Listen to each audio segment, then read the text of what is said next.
Bonjour les amis, bonjour à toutes et à tous qui nous découvrent. Au travers de cette chaîne, je vous adresse des encouragements, des explications des versets remis dans les contextes. Je suis profondément convaincu que ceci vous intéresse. Et comme vous le savez, nous sommes tous appelés à partager la parole du Seigneur dans le but de gagner les âmes pour notre Seigneur Jésus-Christ. Vous êtes donc au bon endroit, car ici je mets un accent particulier sur le fait que le chrétien devrait lui-même chercher le Seigneur afin de développer une relation personnelle avec lui. Comme il est dit dans les Actes des Apôtres, chapitre 17, partie du verset 26,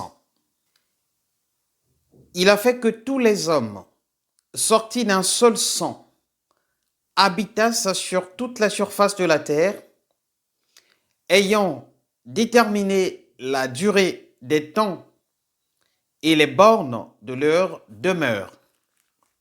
Verset 27. Il a voulu qu'ils cherchassent le Seigneur et qu'ils s'efforçassent de le trouver en tâtonnant, bien qu'il ne soit pas loin de chacun de nous. Car en lui, nous avons la vie, le mouvement et l'être.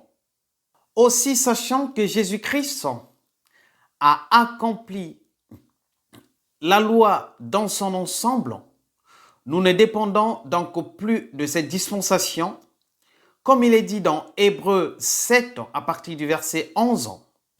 Si donc la perfection avait été possible par le sacerdoce lévitique, car c'est sur ce sacerdoce que repose la loi donnée au peuple, qu'était-il encore besoin qu'il parût un autre sacrificateur selon l'ordre de Melchisédek et non selon l'ordre d'Aaron? Car le sacerdoce étant changé, nécessairement aussi il y a changement de loi. En effet, celui de qui ces choses sont dites appartient à une autre tribu dont aucun membre n'a fait le service de l'autel.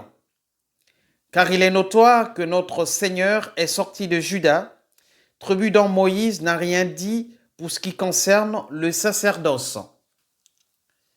Et donc, n'hésitez pas de vous abonner massivement, de commenter, de liker et de partager aussi ces enseignements. Et si vous avez des questions, des surjections et même des témoignages, n'hésitez pas, je me ferai un plaisir d'y répondre et d'interagir avec vous dans la paix du Christ. Je vous retrouve très bientôt. Que le Seigneur vous bénisse.